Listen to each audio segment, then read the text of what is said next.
Big Business Ideas. ख्वाहिशों से नहीं गिरते फूल झोली में, कर्म की साख को हिलाना होगा।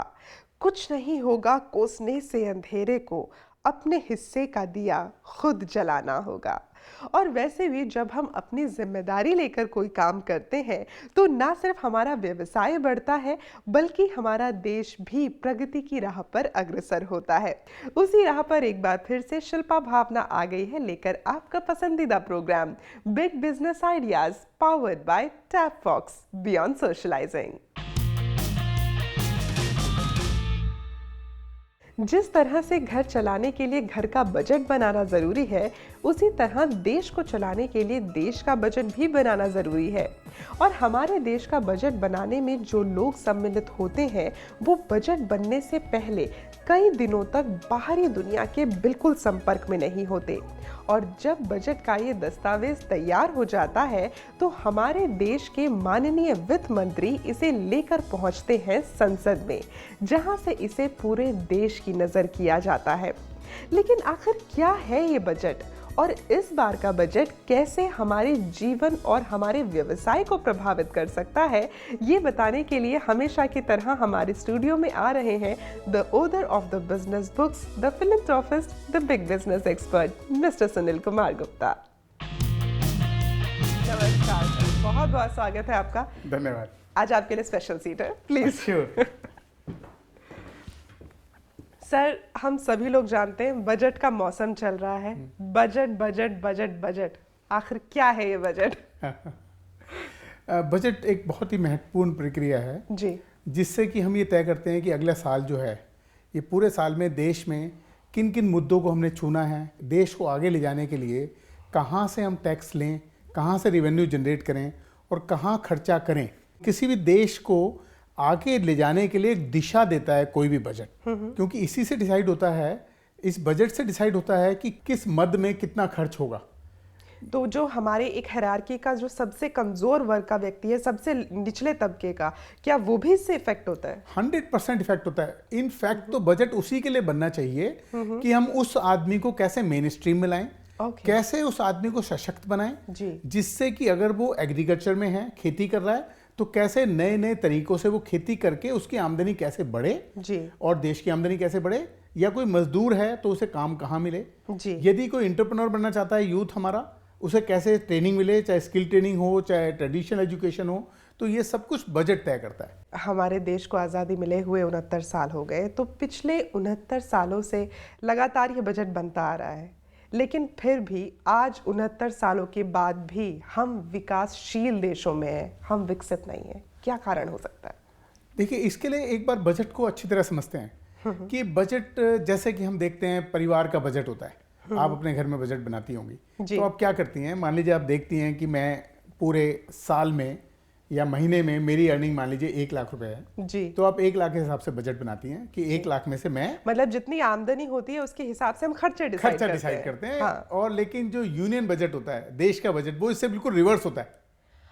अच्छा, पहले खर्चे डिसाइड होते हैं? पहले खर्चे डिसाइड होते हैं, फिर हम देखते हैं कि इन खर्चों को तो करना ही है, उस खर्चों को पूरा कैसे किया जाए, कहाँ टैक्स लगाया जाए, कौन सा डायरेक्ट टैक्स लगाया जाए, कहाँ इनडायरेक्ट टैक्स लगाया जाए, और कौन सी हमारी और चीजें ऐसी हैं जिसको हम सेल करके पैसा प्रोक्योर करें।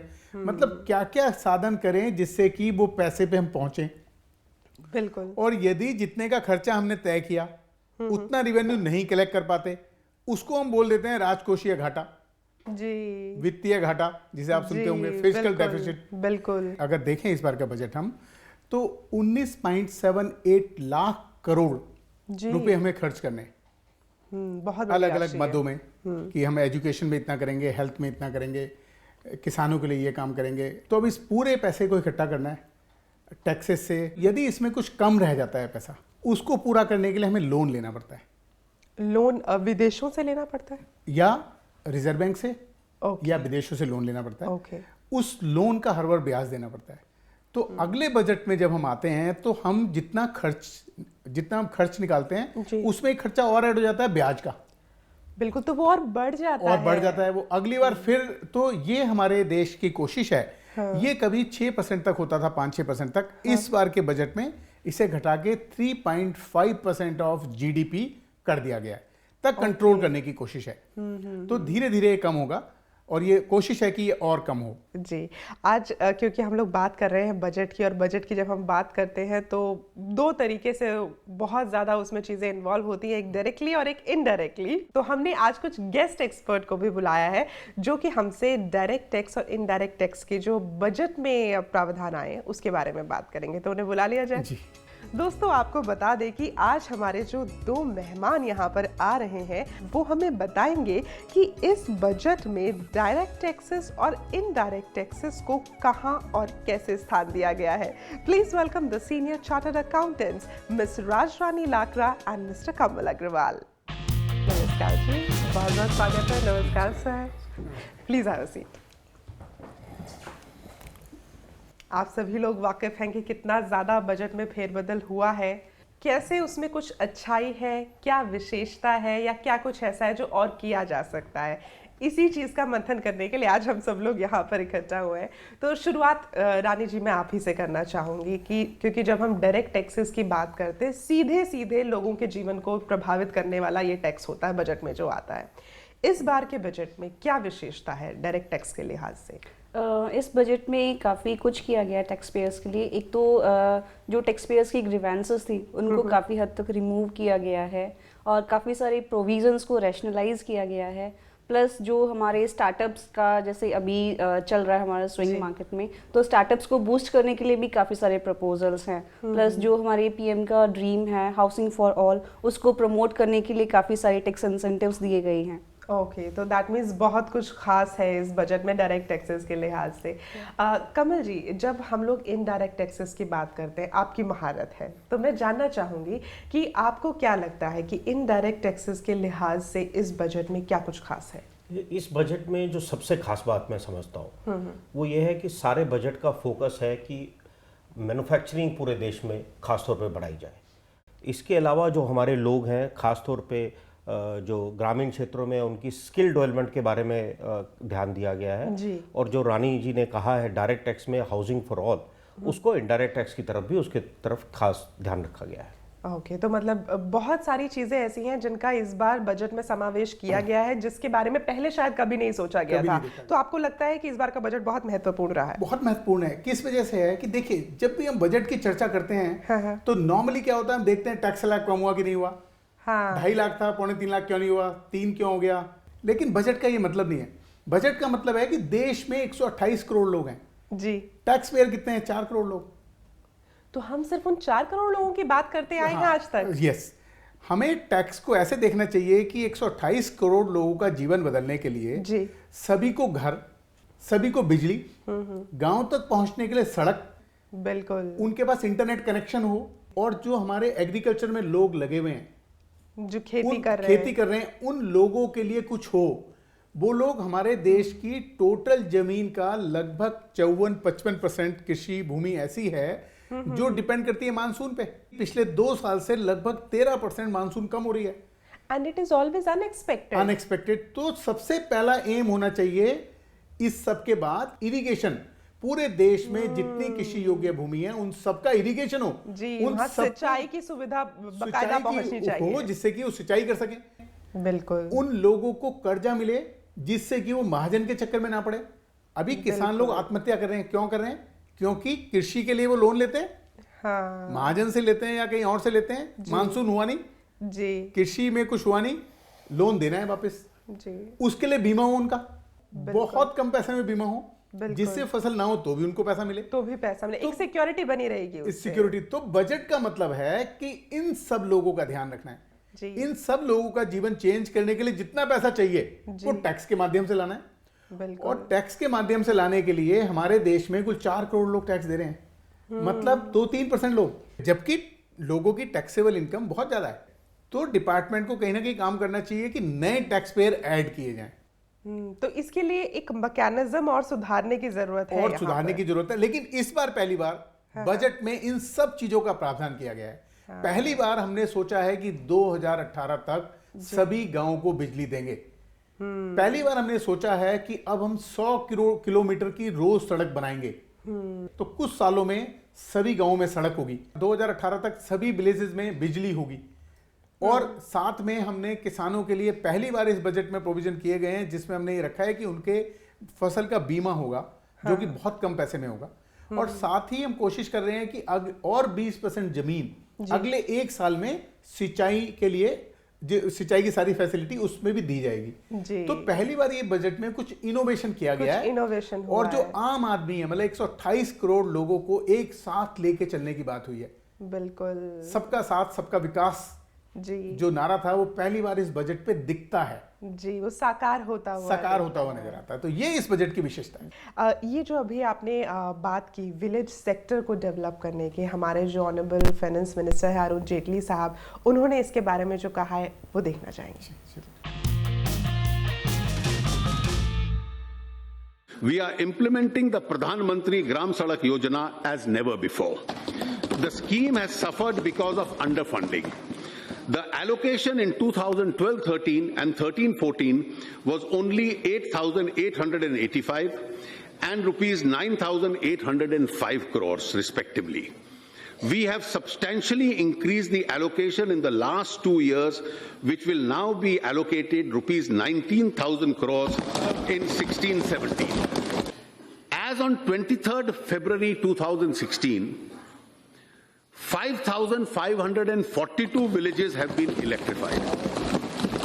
I think the Power Minister and the Ministry deserves to be congratulated for this. This is more than the total combined achievement of the previous 3 years.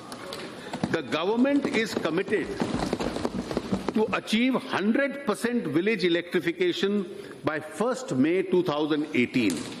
Rupees 8,500 crores has been provided for the Deen Dayal Upadhyay Gram Jyoti Yojana and Integrated Power Development Scheme. तो ये सुन के लगता है कि इस बार बिजली और सड़कें गांव तक जरूर पहुंचेंगी। जरूर, जैसे अभी माननीय वित्त मंत्री जी ने कहा 19,000 करोड़, 19,000 करोड़ केंद्र का बजट है। यदि स्टेट का बजट मिला लिया जाए तो 27,000 करोड़ हो जाता है सड़क के लिए। तो एक बहुत बड़ी राशि है। कमल जी, आपको क्या लगता है कि ये जो मेक इन इंडिया का जो एक ये सपना है, ये साकार होता हुआ आप देखते हैं कि जो एक शुरुआत हुई वो अपने अंजाम तक जरूर पहुंचेगी? बिल्कुल बिल्कुल, मैं क्लियरली देख सकता हूँ इसको, क्योंकि जो एक्साइज ड्यूटी और कस्टम ड्यूटी हमारे देश में लगती है, उसमें कस्टम ड्यूटी और इनको इस तरह से रैशनलाइज किया गया है कि हमारे जो कंपोनेंट्स रॉ मटेरियल है उसके ऊपर ड्यूटी, इंपोर्ट ड्यूटी घटा दी गई है, जो फिनिश प्रोडक्ट है उसके ऊपर ड्यूटी बढ़ा दी गई है। तो सरकार ने कहा कि आप कच्चा माल हिंदुस्तान में लाएं, यहाँ मैन्युफैक्चर करें और यहाँ पर बना के उसको देश में भी बेचें और बाहर भी बेचें। बिल्कुल। तो इससे रोजगार भी कितने लोगों को इससे रोजगार बहुत बढ़ेगा।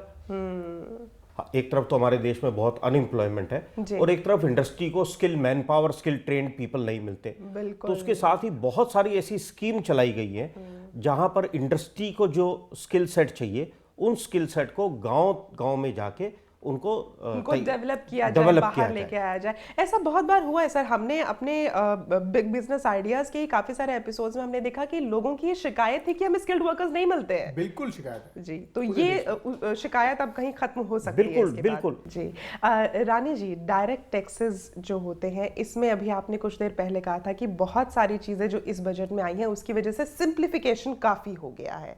क्या क्या चीजें हैं जो आसान हो गई हैं, जो सीधा सीधा हमारे जीवन को प्रभावित करती हैं? सिंप्लीफिकेशन में बेसिकली जो हमारे छोटे टैक्स पेयर हैं उनकी मतलब प्रोसीजर्स काफी सिंप्लीफाई कर दिए हैं। अगर हम बात करें बिजनेसमैन की, जो छोटे बिजनेसमैन हैं जिनकी टर्नओवर सिर्फ 1 करोड़ या 2 करोड़ रुपए, तो उनको एमएसएमई सेक्टर में आते हैं, तो उनको कोई टैक्स ऑडिट नहीं कराना, उनको कोई बुक्स ऑफ अकाउंट्स मेंटेन नहीं करने। अगर सपोज उनकी इनकम मतलब प्रपोज किया गया कि अगर सपोज उनकी इनकम जो टर्नओवर है पूरे साल की, अगर वो सिर्फ 2 करोड़ तक है, उनको कोई बुक्स ऑफ अकाउंट्स मेंटेन नहीं करने, कोई टैक्स ऑडिट नहीं कराना, सिर्फ प्रिजम्पटिव टैक्सेशन के बेसिस पे मतलब 1% होगा, लाइक 1%, तो जितना उनका टर्नओवर होगा उसका 8% उनको टैक्स जमा करना होगा। ओके, तो इस तरह से वो पूरी तरह से उस काम पे फोकस कर सकते हैं जिसके लिए वो इंडस्ट्री में आ गया है। या इसी तरह एडवांस टैक्स में यूनिफॉर्मिटी आ गई है। पहले होता था कि सबकी इंस्टॉलमेंट्स अलग अलग होती थी, कंपनीज एसएससी हैं उनके लिए अलग है, इंडिविजुअल्स के लिए अलग है। अब सबके लिए वही इंस्टॉलमेंट्स हो गई हैं। अच्छा, एक जैसा हो गया है, एक यूनिफॉर्मिटी आ गई है उसमें। Okay. प्लस जो हमारे छोटे टैक्स पेयर जिनके लिए प्रिजम्पटिव टैक्सेशन है, उनके लिए सिर्फ एक ही इंस्टॉलमेंट रह गई है। वो सिर्फ 15 मार्च को सिर्फ 1 इंस्टॉलमेंट में अपना एडवांस टैक्स पे कर सकते हैं। Wow, it's a great initiative. और क्योंकि रानी जी ये कहना चाह रही हैं, मान लीजिए किसी की 2 करोड़ की टर्नओवर है जी, और वो 8% दिखाता है, मतलब 16 लाख की अगर वो इनकम दिखा दे जी। और 16 लाख की इनकम पे टैक्स दे दे, हाँ हाँ हाँ, तो खत्म, उसको फिर कुछ मेंटेन नहीं करना। बिल्कुल। और ये टैक्स भी उसे 15 मार्च को डिसाइड करना है कि मेरी टर्नओवर कितनी आ रही है, उसका कैलकुलेटर से कैलकुलेट करे, हाँ हाँ हाँ, इतनी परसेंट हुआ तो वो इजी हो गया। और डायरेक्ट टैक्सेस में अब की बार प्रोफेशनल्स को भी लेके आए हैं। प्रेजम्पटिव टैक्सेशन पहले प्रोफेशनल्स के लिए नहीं था, अच्छा। लेकिन अब की बार प्रोफेशनल्स के लिए भी आ गया है। जिन प्रोफेशनल्स की इनकम पूरे साल की 50 लाख तक है, जी। Now they are not required to maintain any books of accounts. हमें फायदा है। यस। चलिए, on that note we are going to take a break. Break के बाद आपसे फिर मिलेंगे और आपको ये बताएंगे कि इस बजट में आपके घर के लिए, आपके सपनों के घर के लिए, आपके घरौंदे के लिए क्या कुछ खास है। Stay tuned.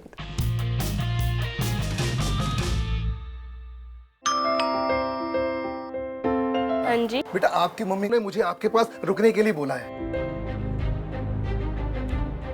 जब भी घर पे अकेले रहोगे, कोई भी आए दरवाजा बिल्कुल मत खोलना। हेलो मम्मा, क्या आपने आपकी सतर्कता बेटी के जीवन का वरदान है। खुद संभलें और अपनों को संभालें।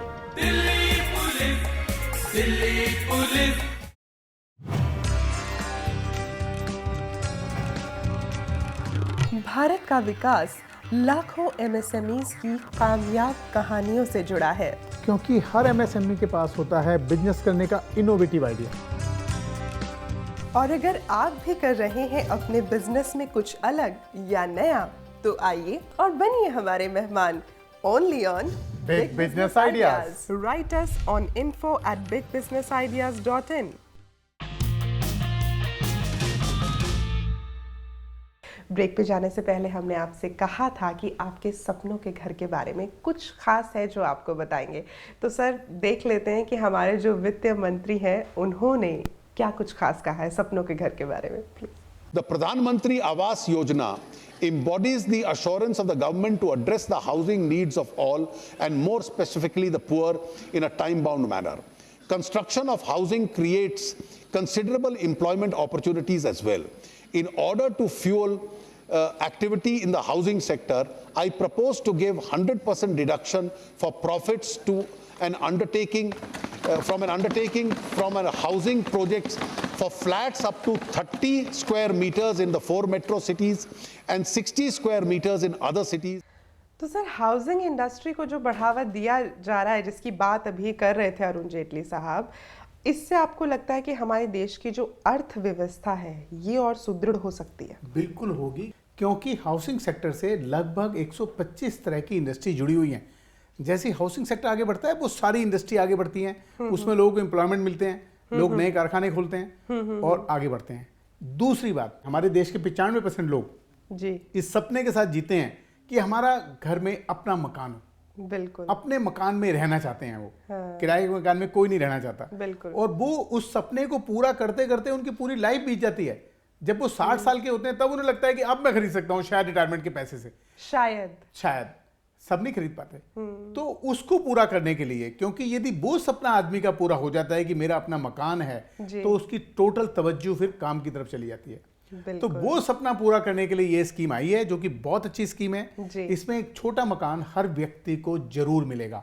और जो माननीय प्रधानमंत्री जी का सपना है कि हर व्यक्ति को मकान हो 2022 तक, वो इसी स्कीम के माध्यम से पूरा हो सकता है। हाउसिंग को जो बढ़ावा दिया गया है, वो 60 मीटर तक के जो प्लॉट जो मकान है, जो छोटे लोग हैं, जो जिनकी आमदनी कम है, जो वो ले सकते हैं, उसके ऊपर सर्विस टैक्स से एग्जम्पशन दी गई है।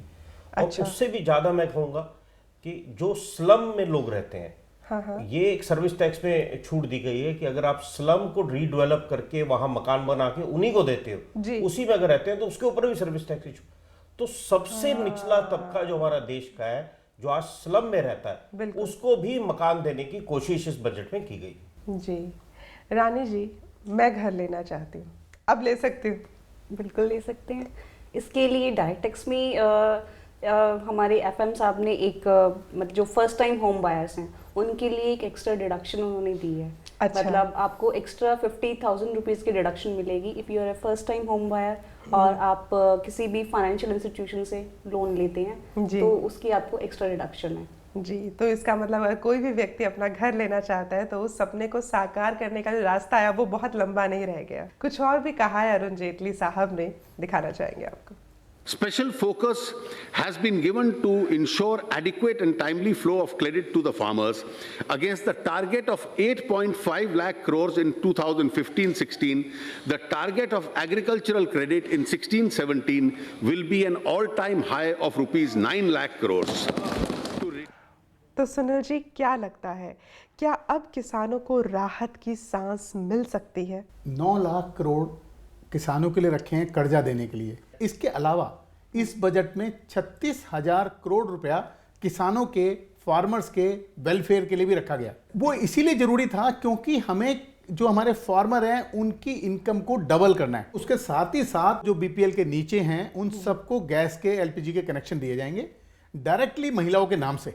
उनके लिए एक बहुत ही खास स्टेप है जो लिया गया। फिलहाल ब्रेक लेते हैं, जल्द मुलाकात होगी ब्रेक के बाद।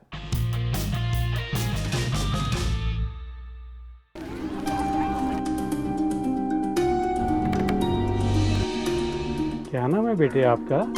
कोयल। बेटे मैं आपके लिए चॉकलेट लाया हूँ, ये लो। मेरी मम्मी ने मना किया है किसी से कुछ नहीं लेना।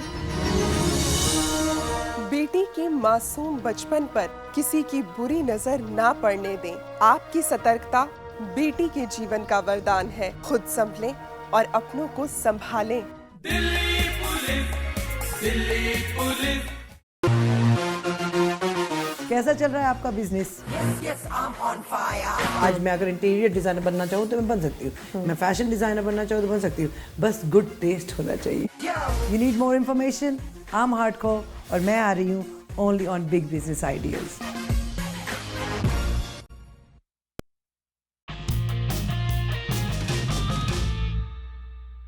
Welcome after the break. Sir, service tax 15% तक हो गया है, उम्मीद 16 की थी। उम्मीद 16 की थी।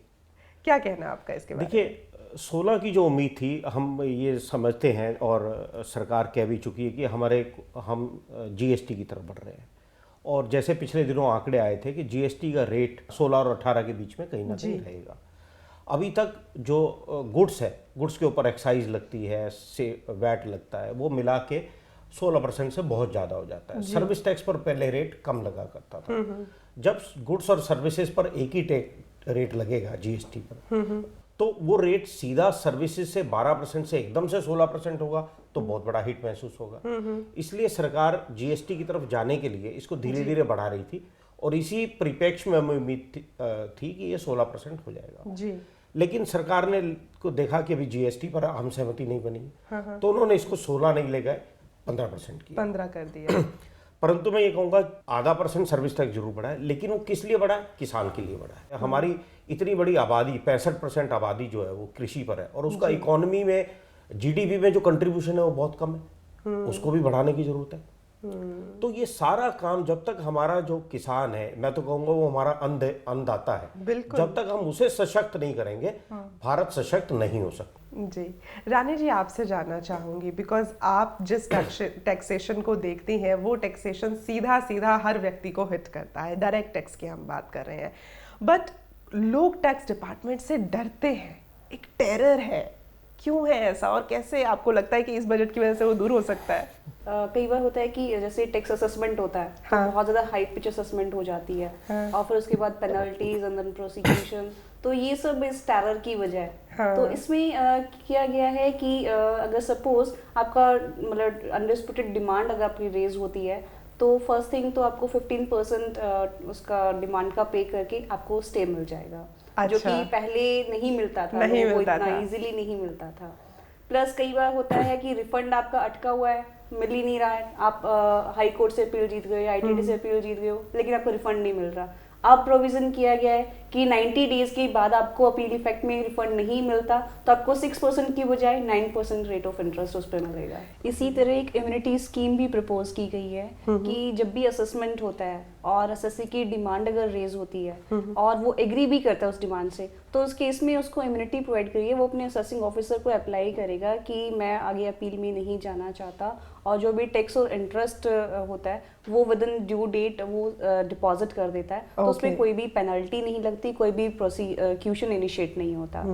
एंड इसी तरह प्लस पेनल्टी प्रोसीडिंग्स के कई सारे प्रोविजंस हैं जो कि पहले जो हमारी पेनल्टी होती थी that was equal to 100% of the tax और टू 300% ऑफ द टैक्स, अच्छा, जिसको कि अब रिड्यूस करके 50% टू 200% कर दिया गया है। तो सर आपको लगता है कि इससे वो जो एक टैक्स टेररिज्म है वो खत्म होने वाला है? हाँ, टैक्स टेररिज्म खत्म करने के लिए माननीय मंत्री महोदय अरुण जेटली जी ने पहले भी कहा करते थे कि टैक्स टेररिज्म है जी, वो खत्म करने की दिशा में 2-3 स्टेप उठाए गए हैं जी। पहला स्टेप है कि जब कोई भी रेवेन्यू ऑफिसर्स हमारे कई बार अति उत्साह में टारगेट पूरे करने में कोई हाई पिच असेसमेंट कर देते हैं। हाई पिच असेसमेंट का मतलब कि उस आदमी उस असेसी की उतनी हैसियत भी नहीं होती कि वो टैक्स उतना दे पाए, और उसे स्टे मिलता नहीं था तो उसके अकाउंट अटैच हो जाते थे जब तक वो अपील जीतता नहीं था। अपील जीतने में 2 साल, 1 साल, 4 साल लगते थे, तो उसके लिए उन्होंने बोल दिया कि 15% पे आपको स्टे देना ही होगा एओ को।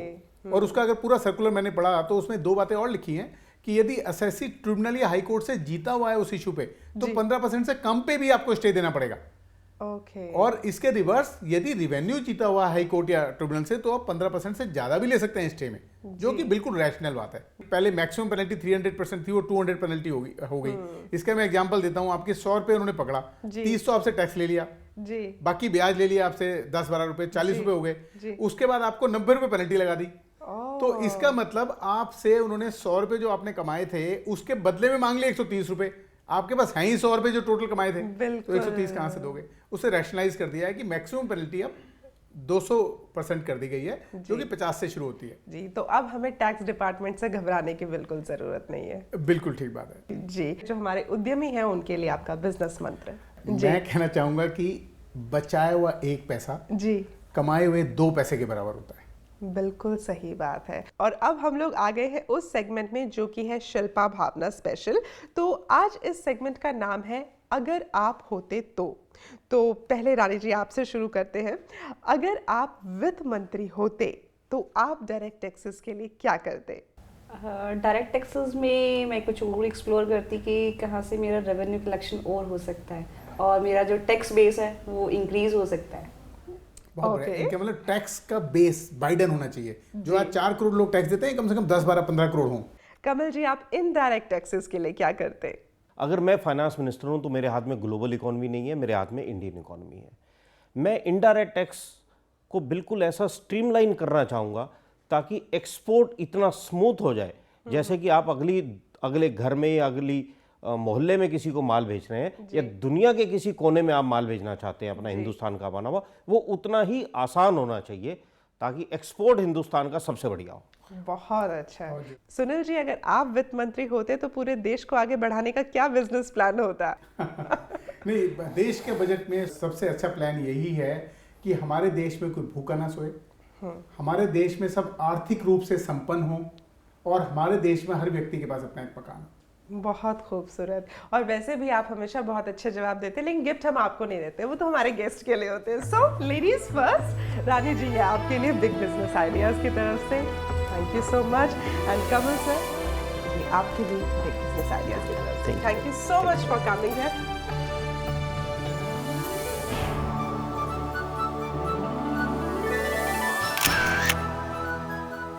दोस्तों, मिट्टी की एकता से बनती है ईंट, ईंट की एकता से बनती है दीवार, दीवार की एकता से बनता है घर।